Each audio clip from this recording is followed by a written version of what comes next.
နောက်တစ်ခုကကြာ artificial selection artificial ဆိုတော့ခါကျတော့သူကတဘာဝအတိုင်းမဟုတ်ဘူးလူကဖန်ဆင်းထားတာလူကဖန်တီးထားတာအဲ့တော့အဲ့ဒီ artificial selection ကဘာလဲဆိုတော့ is the breeding of only those individual with desired features တဲ့အဲ့တော့ as human tries လူတွေကနေပြီးတော့မှဒီရဲ့ကိုလိုချင်နဲ့ပတ်ဝန်းကျင်ကိုလိုချင်တဲ့ features တွေရအောင်ဖန်တီးထားတာဥပမာဒီကြက်တွေမွေးမယ်နွားတွေမွေးမယ်တဘာဝအတိုင်းလွတ်ထားတာမဟုတ်ဘဲနဲ့ဒီကြက်တွေအတွက်ကြက်ချန်တွေကြက်စားတွေလူတွေကဖန်တီးပေးထားမှာ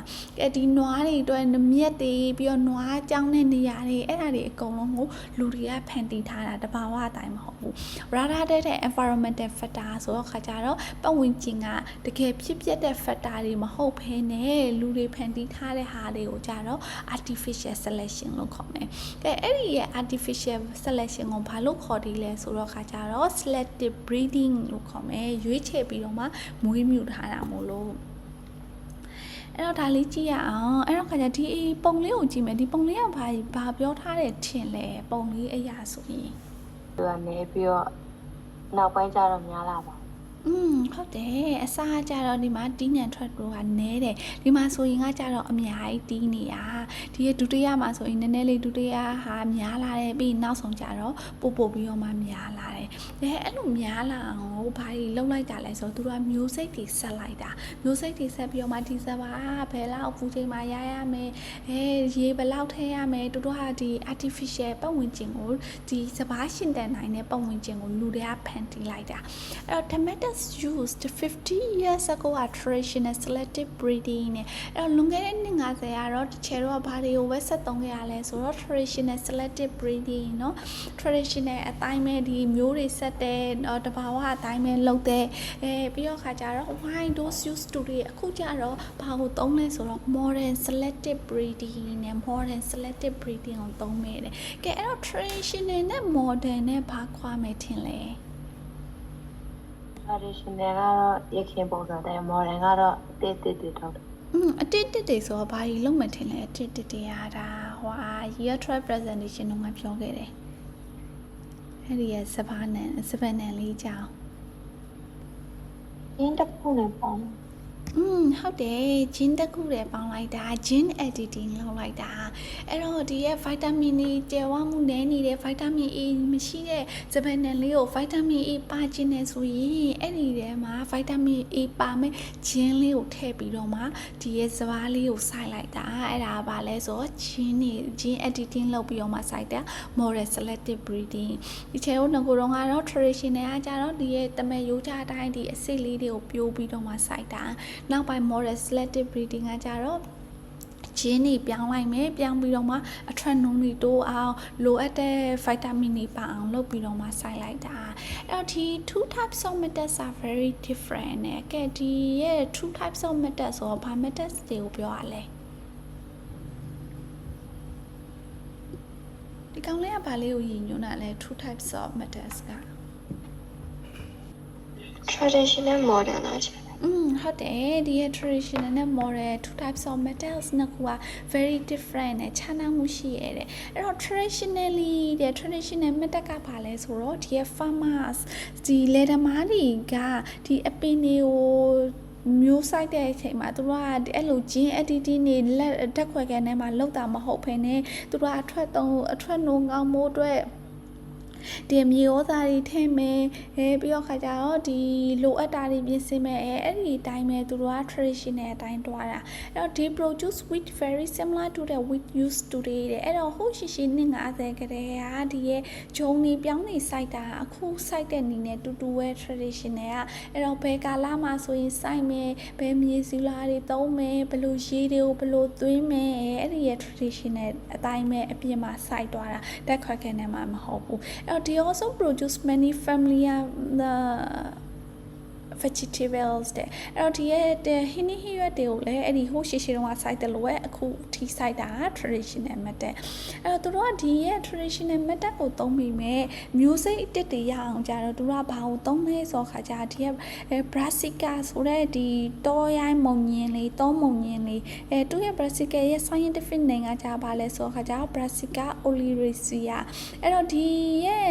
မုံညင်လေးကနေပြီးတော့မှသူက species အမျိုးမျိုးဖြစ်တဲ့ဟာ specific species တွေတစ်တွေထွက်အောင်အဲ့တော့ဒီမုံညင်းလေးနဲ့တခြားဟာလေးနဲ့မျိုးဆက်ပြီးတော့မှဘာတွေဖြစ်အောင်လုပ်တာလဲ broccoli တွေเนาะဒီမုံလာပန်းစိမ်းတွေမုံလာပန်းတွေအဲ့လိုမျိုးတခြား coffee တွေတခြားမျိုးတွေရအောင်ဒီမျိုးလေးရနေပြီးတော့မှယူပြီးမျိုးတွေပေါင်းပြီးတော့မှဆက်တာအဲ့ဒီမျိုးတွေပေါင်းတာကြတော့ဒီအပြင်က traditionally အတိုင်းပဲသူတို့ကစမ်းတက်ပြီးခိုင်းဆက်တာတွေဘာတွေအဲ့လိုမျိုးအပြင်မှာပဲလုပ်တာတက်ခွက်ကန်ထဲမှာဒီဟိုရဲ့ဂျင်းကိုယူပြီးထဲတာဂျင်းediting တွေလောက်တာမဟုတ်ဘူးဒီတိုင်းပဲတဘာဝအတိုင်းဆက်တာအဲ့ဒါကြောင့်ဗာလဲဆိုတော့ traditionally အဲ့တော့ဒီရဲ့ traditionally ဆက်တဲ့ဟာ selective breeding အတွက်ရည်ရွယ်ချက်တရားဗာလဲသူတို့ကဘာကြောင့်မို့ဒီ traditionally မျိုးတွေ license နေရလဲဆိုတော့ခါကြတော့အပင်အထွက်နှုန်းတွေတိုးဝါအလောင်းတော့じゃ certain diseases and certain insect pests ဆိုခါကြတော့ဒီအပင်လေးတွေကလည်းယောဂရတတ်တယ်အပင်လေးတွေယောဂရတယ်ဆိုတော့ခါကြတော့အပင်လေးတွေယောဂရတာကိုဘာလို့ထင်လဲ ပိုးကြ ပိုးကြပြီးတော့မှသူတို့ကတည်သွားနိုင်တယ်နောက်တော့ရေတွေအများကြီးလည်းဒီဟာတွေကပုတ်သွားနိုင်တယ်ပြီးတော့ fungus မိုးတွေအဲ့ဒီမိုးတွေကလည်းဒီအပင်လေးကိုတည်သွားစေနိုင်တယ်အဲ့လိုမျိုး certain disease တွေဒီရဲ့ insect pests ပိုးတွေရဲ့ဒဏ်ကိုခံနိုင်ရရှိဖို့အတွက်သူတို့က traditionally selected artificial လုပ်ကြတယ်အဲ့တော့ခါကျပိုးသက်ဆေးပေါင်းသက်ဆေးတွေသုံးကြတယ်เนาะအဲ့တော့ဒီအပင်ရှင်တန်မိုးတဲ့ပိုးသက်ဆေးပေါင်းသက်ဆေးတွေသုံးရတဲ့အကြောင်းရင်းကဒီပိုးသက်ဆေးပေါင်းသက်ဆေးတွေကအကောင်တွေကိုတတ်မယ်ပြောခါကျဒီ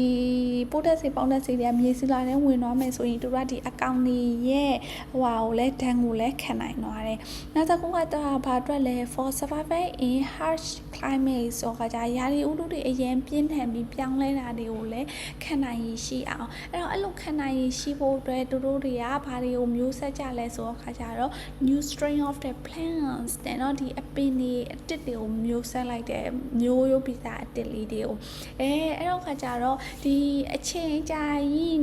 နှစ်တွေကြာမှတစ်နှစ်လောက်နေမှတီးတဲ့အသီးအပင်က within weeks နော်ဒီတစ်ပတ်နှစ်ပတ်အတွင်းမှာအပင်တွေအတီးတွေတီးအပွင့်တွေပွင့်အောင်မျိုးဆက်တစ်တွေမျိုးအတစ်လေးတွေဆက်လိုက်တယ်အဲ့လိုမျိုးတစ်လေးဆိုင်မှာမြင်မြင်တီးမှကြတော့သူတို့ကမြင်မြင်ရိတ်တိမ်လို့ရမယ်အဲ့ဒီမှာဒီရဲ့ climate change တွေကိုခံနိုင်ရရှိမယ်နောက်တစ်ခုကကြတော့ better balance on nutrients in crop they produce တဲ့အဲ့တော့ထွက်လာတဲ့အပင်လေးတွေရဲ့တီးနှံတွေအရွက်တွေအဲ့ဒီမှာ nutrients တွေပို့ပြီးတော့မှပါလာအောင်မျိုးဆက်ပြီးတော့မှစိုက်ကြတယ်အဲ့တော့ artificial selective ဖြစ်ရတဲ့ရည်ရွယ်ချက်မှာ artificial selective မှာကျတော့ traditional အတိုင်းဘာကြောင့်မို့ selective လောက်တာလဲဆိုတော့ခါကြတော့ဒီရဲ့ advantages တွေရကျင်လို့နောက်တစ်ခုကကြတော့ဒီအကောင်တွေမွေးမယ်အဲ့ဒီ traditional နဲ့အဲ့တော့ဒီ farmers တွေကကြတော့ဒီ stock animals for similar reason to breeding crops တဲ့ဒီအပင်နေမျိုးဆက်ပြီးတော့မှဒီရည်ရွယ်ချက်တွေရအောင်လို့ပဲသူတို့ကတရိတ်ဆန်တွေကိုလည်းမွေးကြတယ်အဲ့တော့တရိတ်ဆန်တွေကိုလည်းဒီရဲ့ artificial နီးနဲ့ selection လုပ်တာဘာအတွက်လဲသူတို့ရဲ့ရည်ရွယ်ချက်ကဘာအတွက်လဲဆိုတော့ခါကြတော့အသားတွေ more milk eggs เนาะကြက်တွေဆိုလဲဥများများဥအောင်နွားတွေဆိုလဲနွားနုများများရအောင်ကဲဝက်တွေကြက်တွေဒီနွားတွေအသားများများရအောင် produce လုပ်နိုင်မှုအတွက်သူတို့ကဒီ stock animals တွေကို use artificial selected လုပ်ပြီးတော့မှမွေးမြူကြတယ်။ကဲဒုတိယတစ်ခုကပါလဲအဲ့တော့ခါကြတော့အမွေးမြင်နေ quality ကောင်းတဲ့အမွေးတွေရအောင်။ကဲ quality ကောင်းတဲ့အမွေးတွေရအောင်ဆိုတော့ဒါလေးကဘာကောင်းနေမွေးမယ်ထင်လဲ။ တိုးတွေပါရှင် တိုးတွေအဲ့တော့ခါကျသုံးမွေးရ quality မကောင်းဘူးဆိုရင်အဝတ်အစားကောင်းမရအောင်အဲ့တော့ခါကျအဝတ်အစားကောင်းရအောင် quality ကောင်းတဲ့အမွေးတွေဖြစ်အောင်ဒီတိုးတွေကိုဘာကျွေးရမယ်ဒီတိုးတွေကိုဘယ်လိုပြုစုရမယ်ဆိုပြီးတော့မှသူတို့က selective breeding လုပ်လိုက်တာပဲနောက်တစ်ခါ to produce more offspring ဆိုခါကျတော့ကလေးတွေအများကြီးရအောင်ဒီကကြတော့မြများပွားမှာသူတို့ကမြများရောင်းရမှာ အဲ့ဒီအတွက် more offspring ဒီမျိုးဆက်တွေအများကြီးရဖို့အတွက်နောက်တစ်ခုကကြာ to increase resistance to disease and parasite တဲ့အဲ့တော့ဒီအကောင်တွေမှာကလည်းသူတို့ကမြေကြီးထဲမှာနေရစားခြင်းရစားတာဆိုတော့ parasite တွေကပ်ပါပိုးတွေသူတို့မှာသူတို့စီရောက်သွားနိုင်တယ်အဲ့တော့အဲ့ဒီကပ်ပါပိုးတွေကနေပြီးတော့မှ disease ယောဂါတွေဖြစ်နိုင်တယ်အဲ့တော့ယောဂါတွေဒီ parasite တွေရဲ့တန်ကိုလည်းခံနိုင်အောင်ဆိုပြီးတော့မှသူတို့က selective breeding လုပ်ကြတယ်အဲ့တော့ဒီ disease တွေ parasite တွေကိုခံနိုင်အောင်ဆိုရင်ဒီရဲ့အကောင်တွေကို selective breeding အနေနဲ့ဘယ်လိုလုပ်မယ်ထင်လဲ တန့်ရှင်းလုံးပါ တက်ရှင်ရေးလုပ်မယ်နောက်တော့ရော သူတို့နေထိုင်တဲ့နေရာကိုလည်းတန့်ရှင်းလုံးပါ သူတို့နေထိုင်တဲ့နေရာတွေအိတ်တဲ့နေရာတွေအကုန်လုံးကိုတက်ရှင်းလုပ်မယ်နောက်တော့ disease state တွေဟွာတွေမကူအောင်ယောဂတွေမဖြစ်အောင်ကာကွယ်ဆေးတွေထိုးမယ်ဟုတ်တယ်မလားတရိတ်ဆန်နေရအောင်ကာကွယ်ဆေးလိုအပ်လား လိုအပ်ပါတယ်ကျ လိုအပ်တယ်အမေသူတို့ဘာတွေတရိတ်ဆန်တွေကလည်းတုတ်ကွေးဖြစ်တတ်တယ်အဲ့တော့အကောင်တွေကလည်းတေးတတ်တယ်အဲ့တော့အဲ့ဒီရဲ့ကာကွယ်ဆေးတွေထိုးတာတွေလုပ်မယ်အဲ့ဒါကဘာလုပ်လိုက်တာလဲဆိုတော့ကာကွယ်ဆေးတွေဘာတွေထိုးတာဆိုတာတဘာဝအတိုင်း natural selection မဟုတ်ဘူးလူတွေကနေပြီးတော့မှဖန်တီးလိုက်တဲ့ artificial selective breeding တွေဖြစ်တယ်เนาะအဲ့တော့ selective breeding artificial လုပ်ရတဲ့ရည်ရွယ်ချက်ကဘာအတွက်လဲဆိုတော့တရိတ်ဆန်တွေမှာဆိုရင်ဒီချက်တွေအတွက်အပင်တွေမှာဆိုရင်ဒီချက်တွေအတွက်အဲ့ဒီရည်ရွယ်ချက်တွေကြောင့်မို့အဲ့တော့ modern selective breeding methods ကကြတော့ပါလဲ modern ကကြတော့တချို့က gene တွေကိုဟိုဆက်တိဆက်လုပ်တော့မှာအဲ့တော့ခါကျ cloning plant ဆိုခါကျအပင်တွေကိုပွားလိုက်မှာအဲ့တော့အပင်တွေကိုဘယ်လိုပွားမှာလဲပြီးတော့ animals တွေကိုပွားလိုက်မှာ animals တွေကိုဘယ်လိုပွားမှာလဲအဲ့တော့အပင်တွေကကြတော့ clone ပွားတာကြတော့ micro propagation လို့ခေါ်တဲ့နည်းနဲ့သွားမှာအဲ့တော့ဒီ animals တွေကကြတော့ genetic modification เนาะသူရဲ့ gene တွေကိုပြုပြင်လိုက်လို့အဲ့တော့ micro propagation ဆိုတာပါလဲ micro propagation ဆိုတာကြပထမဆုံးဒီအပင်လေးအဲ့တော့ဒီအပင်လေးကိုသူကဘယ်လိုတွေပြောင်းလဲမလဲအဲ့တော့အပြင်မှာ traditionally လယ်သမားတွေစိုက်တယ်လို့မျိုးလယ်သမားတွေဒီရဲ့မျိုးစိတ်တွေကိုပေါင်းတယ်လို့မျိုးမဟုတ်တော့သူကဘယ်ထဲမှာလောက်တော့မှာလဲဆိုတော့ဓာတ်ခွဲခန်းထဲမှာလောက်တော့မှာအဲ့တော့ဒီရဲ့ဟာဓာတ်ခွဲခန်းထဲမှာဒီကနေပြီးတော့မှသူကဘာလေးလုံးလိုက်မှာလဲဆိုတော့ခါကြဒီအမြင့်လေးကနေပြီးတော့မှသူကအမြင့်လေးကို extract လုပ်လိုက်မှာအမြင့်လေးကိုယူလိုက်မှာယူပြီးတော့မှဒီရဲ့ဓာတ်ခွဲခန်းထဲကဒီဆေးရည်ကချရည်လေးအဲ့ဒီထဲမှာသူရဲ့ခဏတော့ယူထားတဲ့အမြင့်ကလေးကိုမွေးလိုက်မှာအဲ့တော့မွေးပြီးတော့ရင်အဲ့တော့ဒီဟာလေးကကြီးလာမှာအဲ့ဒီအမြင့်လေးอ่ะအဲ့တော့အဲ့ဒီအမြင့်လေးကြီးလာတဲ့အချိန်မှာသူရဲ့ဒီရဲ့အမြင့်လေးကြီးလာတဲ့အမြင့်လေးဒီအပင်လေးကနေပြီးတော့မှအများကြီးဖြစ်အောင်ပွားလိုက်မှာအဲ့မှာဒီမှာဆိုရင်အပင်လေးကနည်းနည်းလေးပဲရှိတာဒါပေမဲ့နည်းနည်းလေးကနေပြီးတော့သူက multiplication အများကြီးဖြစ်အောင်လုပ်လိုက်တာကဲအများကြီးဖြစ်သွားပြီဆိုမှဒီရဲ့အပင်လေးဒီဖန်ပေါင်းကြောင်ဒီ test tube လေးတွေကအပင်လေးကိုဘယ်ကိုပြောင်းလိုက်မှလဲဆိုတော့ခါကျအောင်မြေကြီးတဲ့ကိုပြောင်းပြီးတော့မှစိုက်မှာအဲ့လိုနီးနေသူတို့ကမျိုးတွေအများကြီးပွားအောင်ပင်တွေအများကြီးပွားအောင်အဲ့ဒါတွေလုပ်တယ်အဲ့ဒါကဘာလဲဆိုတော့ micro propagation အဲ့တော့ဒီရဲ့ animals တွေမှာလည်းတူတူပဲ animals တွေမှာလည်းသူတို့ရဲ့ဒီရဲ့ DNA လေးမှာရှိနေတဲ့ gene လေးကိုဟိုဘက်က gene လေးနဲ့ယူပြီးတော့မှ modify လုပ်လိုက်မယ်အဲ့လိုနီးနေသူတို့ကမျိုးပွားပြီးတော့မှ cloning တွေအများကြီးဖြစ်အောင်လုပ်ကြတယ်အဲ့တော့ modern technology ကကြာ make it possible to create a new strain ဆိုခါကြတော့သူတို့ရဲ့ဒီအပင်လေးရဲ့မျိုးစိတ်အတစ်လေးဖြစ်လာမှာအဲ့တော့ within weeks တဲ့ဒီရဲ့ within weeks အတွင်းမှာတင်ကိုဒီရဲ့အပင်လေးတွေကမျိုးစိတ်တစ်လေးတွေရလာမှာအဲ့တော့ခါကြတဲ့ချေတော့ rather than years တဲ့အချင်းနှစ်တွေအကြာကြီးစောင့်ရမလို့ဒီရဲ့ within weeks အတွင်းမှာပဲဒီအတစ်ဖန်တီးထားတဲ့ဒီရဲ့ new strain เนาะမျိုးစိတ်အတစ်အပင်လေးရလာမှာတဲ့အဲ့ခါကျဒါလေးလည်းတူတူပဲဒီရဲ့ငပြောပင်ကြီးတွေကနေပြီးတော့မှငပြောတုံးလေးယူလိုက်မယ်ယူပြီးတော့မှအဲ့ဒီငပြောတုံးလေးရဲ့အစိပ်ပိုင်းလေးကိုသူကဒီကာချာပလင်းလေးထဲမှာထည့်လိုက်မယ်ထည့်ပြီးတော့ရင်သူကဒီမှာကာချာထဲမှာများလာမှာအဲ့တော့အပင်လေးတွေကပေါက်လာမယ်အဲ့ဒီပေါက်လာပြီးအများကြီးကိုမှမြေကြီးထဲမှာပြောင်းပြီးတော့မှတွားဆိုင်မယ်တွားဆိုင်ပြီးတော့မှဒီမြေကြီးတွေကနေပြီးတော့မှနည်းနည်းလေးကြီးလာရင်တနေရာပြောင်းမယ်ပြီးတော့မှဒီဟာအသီးတွေအများကြီးတီးတဲ့အပင်ဖြစ်သွားမယ်အဲ့တော့မျိုးစိတ်တွေကိုရောချင်နေဆိုရင်လေဒီရဲ့ဒီ